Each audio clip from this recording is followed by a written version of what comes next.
আমি বলতে চাই যে সাধারণত আমরা সাধারণ মানুষরা যে হুজুরের ভক্ত আমরা তার কথা শুনি। যে হুজুর মিলাদুন্নবীর পক্ষের, তার ভক্তরা মিলাদুন্নবীর পক্ষে কথা বলে এবং সেরকম দলিল খুঁজে বের করে সোশ্যাল মিডিয়াতে সেটা নিয়ে লেখালেখি করে। আর যে হুজুর মিলাদুন্নবীর বিপক্ষে, ওনার ভক্তরা মিলাদুন্নবীর বিপক্ষে তারা ক্যাম্পেইন করে, কাজকাম করে। আমার কথা হলো যে আপনি হুজুরদের পক্ষ বিপক্ষ না নিয়ে কয়েকটা প্রশ্নের উত্তর খোঁজার জন্য আপনি নিরপেক্ষভাবে চেষ্টা করেন। আপনি নিজে একটু সচেতনভাবে, সতর্কভাবে, অনুসন্ধানের দৃষ্টি নিয়ে এই প্রশ্নগুলোর উত্তর খোঁজার চেষ্টা করেন। আপনি শুধু উত্তর খোঁজার যদি সিরিয়াস চেষ্টা শুরু করে দেন এবং নিরপেক্ষভাবে চেষ্টা করেন, আমার বিশ্বাস যে আপনাকে আল্লাহ তাআলা হেদায়েত এবং সঠিক পথ যেটাই সেটা আল্লাহ তাআলা আপনাকে দেখিয়ে দিবেন। শর্ত হলো আপনি আগে গিয়ারটা নিউট্রালে এনে তারপরে খুঁজতে হবে। আমরা যারা গাড়ি চালাতে জানি তারা জানি যে গিয়ার, আপনার ম্যানুয়াল গিয়ার সাধারণত গাড়ি, এটা আপনার নিউট্রালে থাকার পর স্টার্ট দিলে গাড়ি স্টার্ট হবে। গিয়ার একটা দিয়ে রেখে দিয়েছেন আগে, এরপর আপনি স্টার্ট দিচ্ছেন, তাহলে গাড়ি কি হবে না? স্টার্ট হবে না, গাড়ি দৌড় দিবে, লাফ দিবে, সেটা সঠিকভাবে সার্ভিস দিবে না। এখন আপনি নিজে আগে মিলাদুন্নবীর পক্ষের অথবা বিপক্ষের একটা গ্রুপের থেকে এরপরে বলতেছেন হ্যাঁ এই ব্যাপারে আপনি কি বলেন, কোরআন হাদিসে কি আছে, আপনি জানার চেষ্টা করছেন।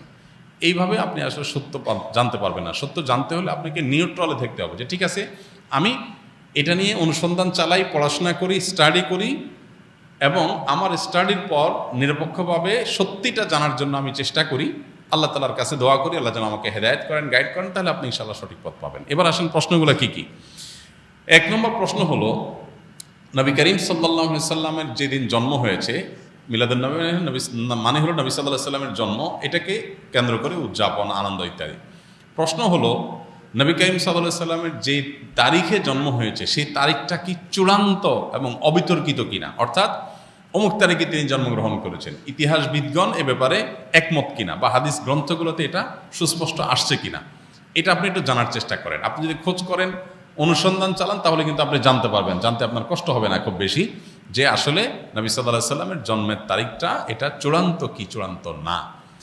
আপনি যদি অনুসন্ধান করেন, আপনি দেখতে পাবেন যে নবী সাল্লাল্লাহু আলাইহি সাল্লামের জন্মের এক্সাক্ট তারিখ নিয়ে ইতিহাসবিদদের মধ্যে নানা রকমের মত আছে। তাহলে কিভাবে আপনি চূড়ান্তভাবে একটা দিনকেই নিশ্চিত করে ধরে সেদিনকে আপনি উদযাপনে যেতে পারেন? নাম্বার এক, আপনি খোঁজার চেষ্টা করেন যে ওনার জন্মের তারিখটা এটা কি সুনির্ধারিত, অবিতর্কিত, নাকি এটা নিয়ে নানা মত আছে। আপনি একটু পড়াশোনা করার চেষ্টা করেন। নাম্বার দুই, নবী করিম সাল্লাল্লাহু আলাইহি সাল্লামের জন্মের তারিখটাকে তিনি নিজে উদযাপন করেছেন কিনা প্রতি বছর, এটা আপনি একটু জানার চেষ্টা করেন।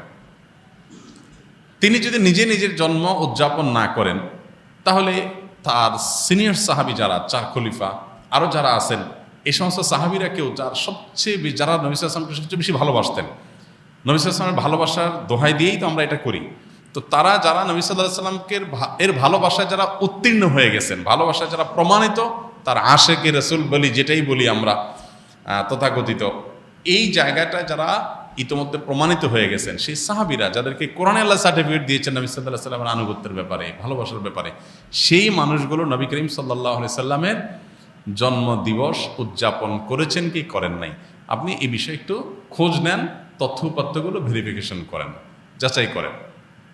তৃতীয়ত হলো যে জন্মদিবস উদযাপনের এই কালচার কোত্থেকে আসছে, আপনি এটাও জানার চেষ্টা করেন।